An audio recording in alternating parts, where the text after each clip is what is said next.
Thank you very much.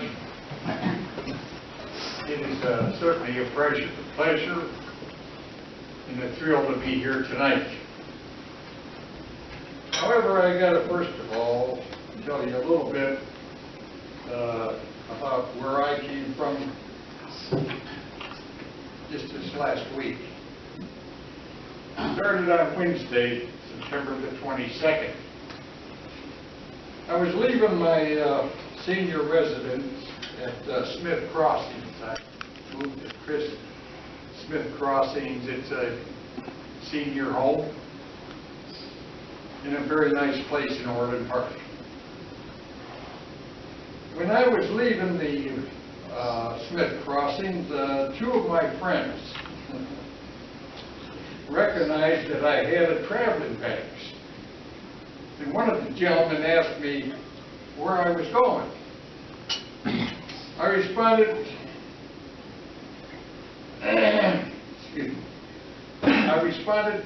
to Richie's 1963 class reunion. Most of the students are 75 and 76 years.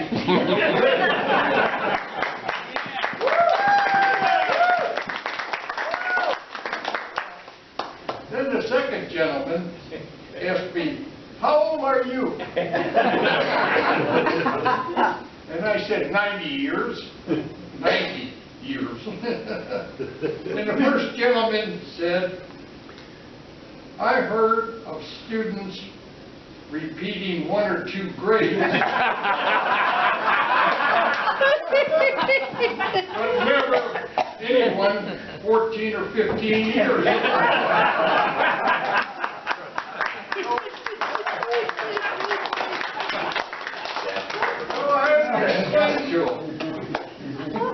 I graduated from Thornton in 1949,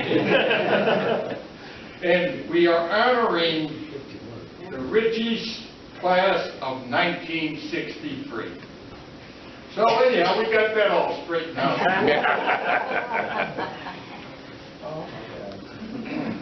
First of all, I would like to thank Jack Gubbins for his organization skills, along with my appreciation to the classmates right here who's attending these Richie's reunion. You are truly shining rockets. It was an honor and a thrilling experience to be a coach and administrator at Rich East and Rich South High Schools. Under the leadership of Mr. Gregory Sloan and Mr. Donald Trimble. Their vision, their dedication, their workmanship inspired the staff, athletes, and students to reach the highest level of achievements. In the classroom and in all the activity programs, not just one or two. In fact, Mr. Sloan gave me good advice when he hired me. He says, "George, nobody remembers second place." Guess what he was telling me? Win the championship. Yeah. Within a few years, Rich East and Rich South were recognized as two of the elite secondary schools, not only in the state of Illinois, but in USA. We received awards right from Congress. Both high schools, Rich East and Rich South, received the nation's top secondary education awards. Now, along with my administrative and director of athletic duties, I was the head football coach, as you know. And you wrote, by the way, Jack, you wrote it just exactly the way I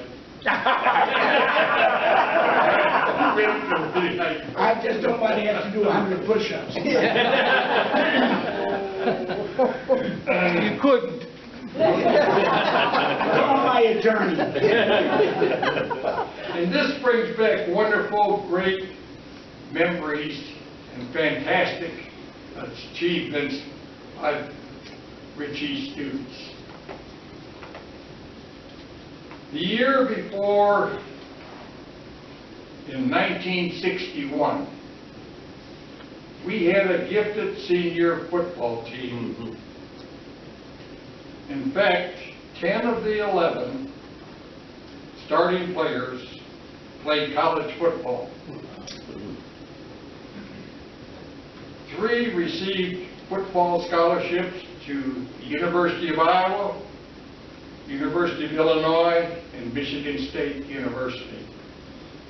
Jimmy Howard, running back, and the defensive linebacker, he went to Yale and was Yale's Defensive Player of the Year. And then he was a lawyer, and he defended players in the NFL.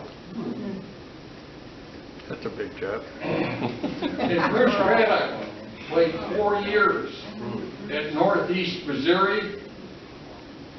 He was named All-Conference Team as a junior and senior, and then he went on to be the head coach at Northeast, and then he was also hired as the head football coach at Western Illinois University.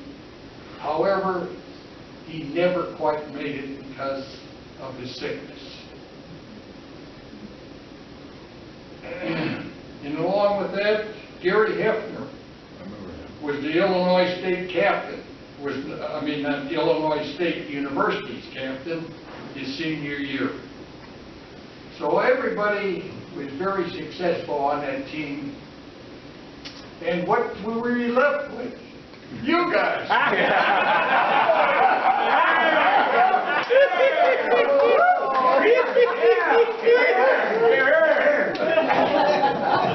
However, I said, now it's your turn. The 1962 seniors that we had to continue Ritchie's Rockets football tradition. That's what we wanted. We wanted to continue the winning tradition. I looked at our 1962 roster, and I didn't laugh, and reflected on my past history of how some coaches would shortchange my playing ability because of my physical size. And this happened many times. I was determined I would not let this happen to you. In my heart, you're not going to be second fiddle. As juniors, you were willing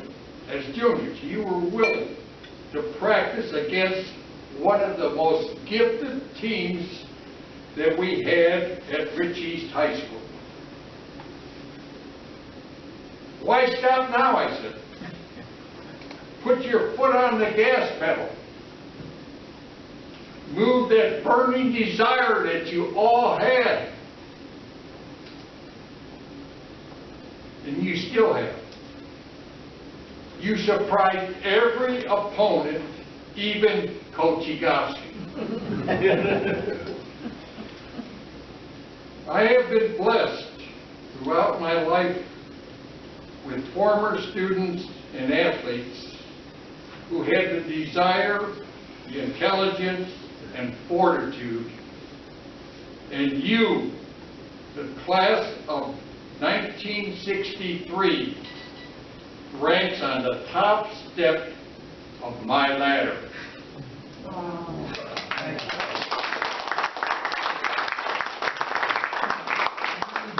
Team down, the freshman team, because he wanted to scrimmage some plays against us as freshmen.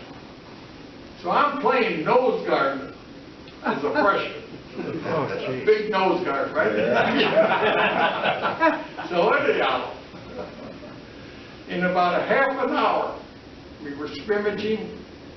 The head coach, he gets his clipboard, throws it on the ground, and he says, "Who's going to get that little guy all the time?"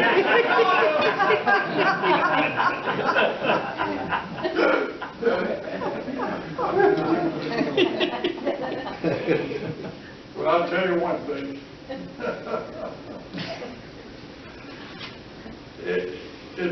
It's been a tremendous ride for me, because I look at all of you people, really, and I know that it was not me coaching, it was you guys that really got the job done. My goal is now, I've still got some goals, is to write a book, to thank all the people who have helped me, because there are so many that have helped. It's unbelievable. To a successful lifestyle that I was able to live. I desire to express my appreciation to all the people who have put a silver lining in my career. I love you guys. Thank you.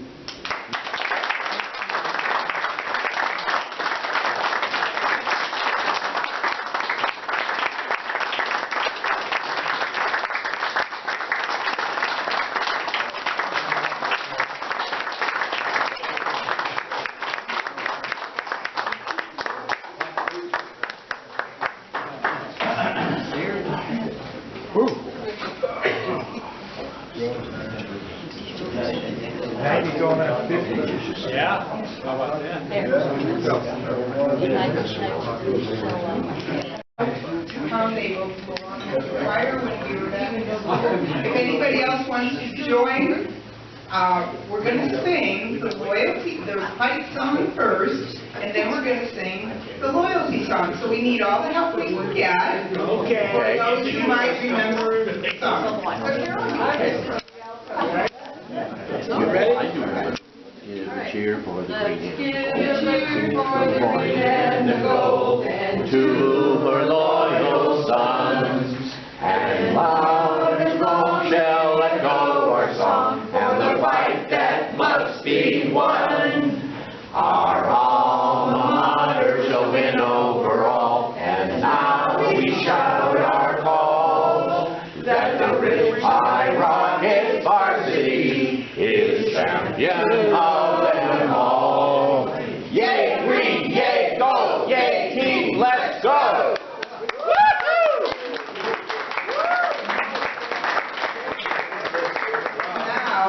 Now, the loyalty song. Loyalty, I Hail to thee, rich high, hail, again we sing thy praise.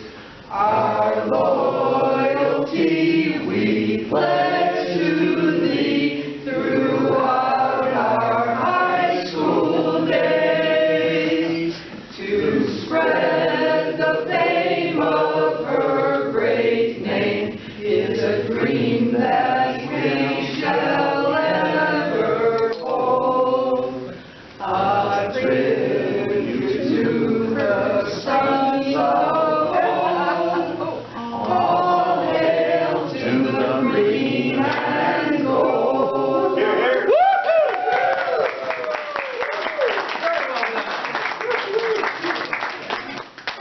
Thank you. Good job. That bring back memories. The part So, says the rest of the evening is for dancing and listening to some of the great